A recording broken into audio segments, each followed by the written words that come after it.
जी जी सुचारिता जी, देखिए हम तो एक साल से यही कह रहे हैं कि ये एक इन्होंने हवा बना रखा है अलायंस के नाम का। अलायंस ना कभी थी ना कभी ये बना पाएंगे, क्योंकि अलायंस बनाने के लिए कोई कॉमन ग्राउंड चाहिए होता है।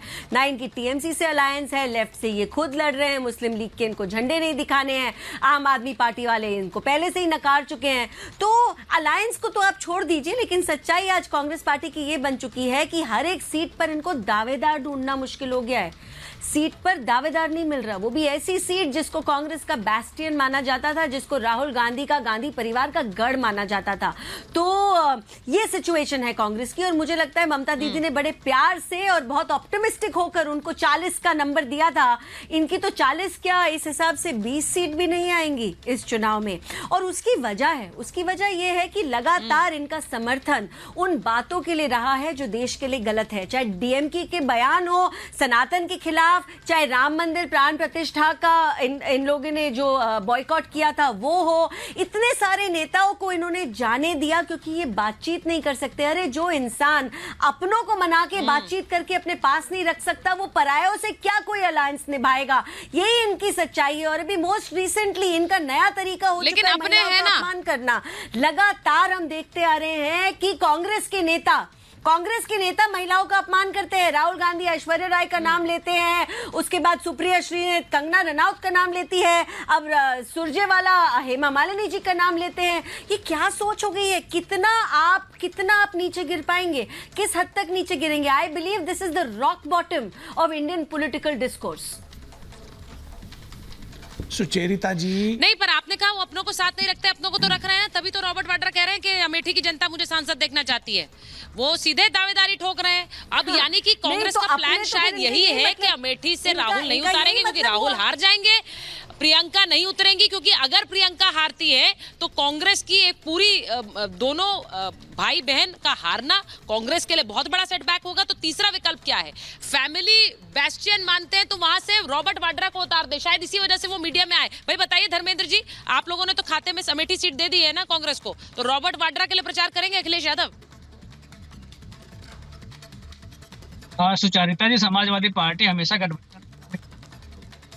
परंपरा भारतीय जनता पार्टी की है कि ईडी, सीबीआई, इनकम टैक्स को बुला करके जो प्रभावशाली नेता है उनको अपने गठबंधन में शामिल करना। बीत जाए तो चाहे चिराग पासवान की बात है,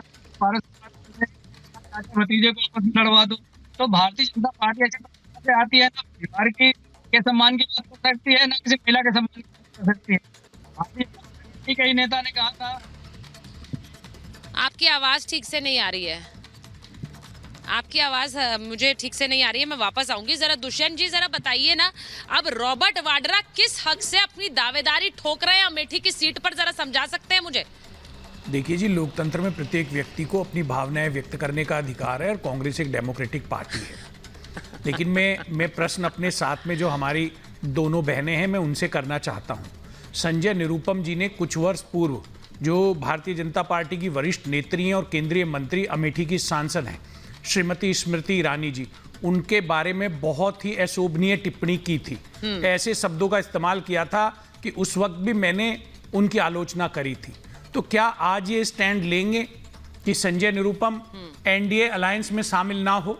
जो भी एक ऑफेंडर है, जो एक महिलाओं का अपमान ऑलरेडी कर चुके हैं, और भारतीय जनता पार्टी की इतनी बड़ी नेता के बारे में उन्होंने ऐसे शब्दों का प्रयोग किया है कि मैं आपके शो में उन शब्दों को दोहरा नहीं सकता। अच्छा, मतलब जो सामने है उसके कान नहीं खींचने हैं, नहीं, जो पीछे चला गया उसको खींच के वापस लाके फिर कान खींचने हैं, ये कह रहे हैं।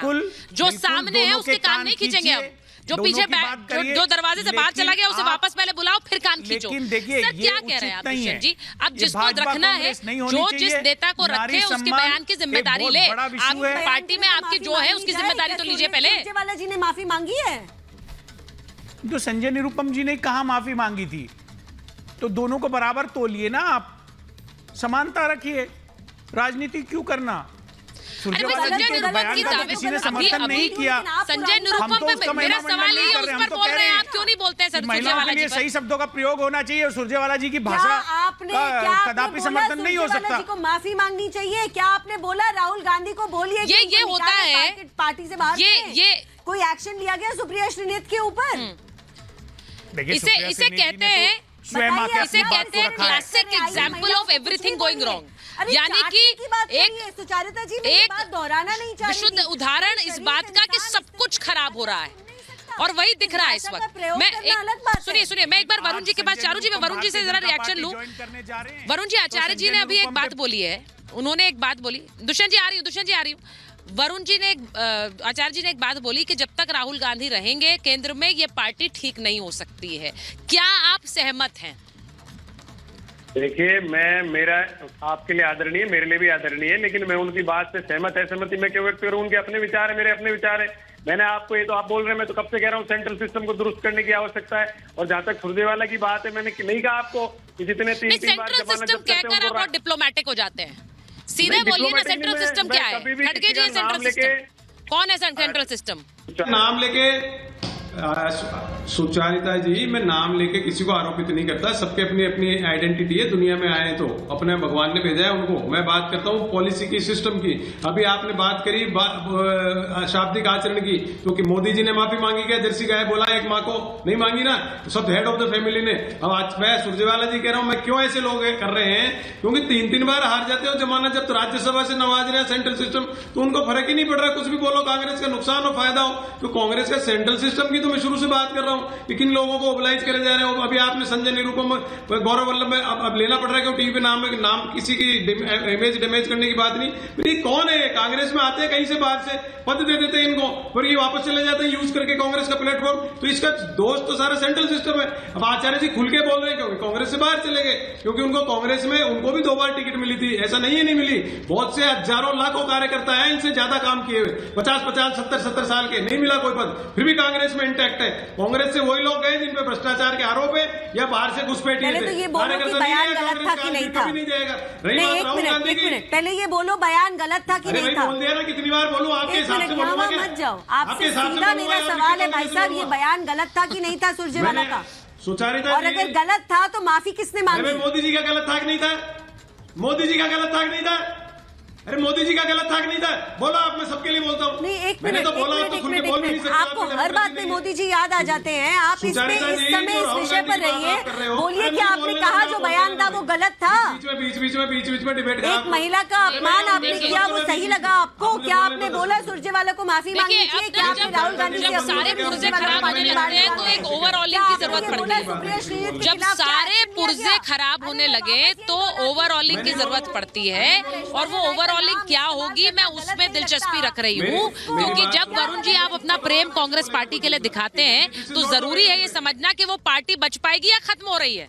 मेरा सवाल ये है, बच पाएगी या खत्म हो रही है? प्रीति जी ओवरऑलिंग समझ रही है ना, तो इसलिए इस पार्टी में बहुत कुछ करने की जरूरत है या फिर नहीं कर पाएंगे अब? अभी कोई स्कोप नहीं बचा है। हाँ,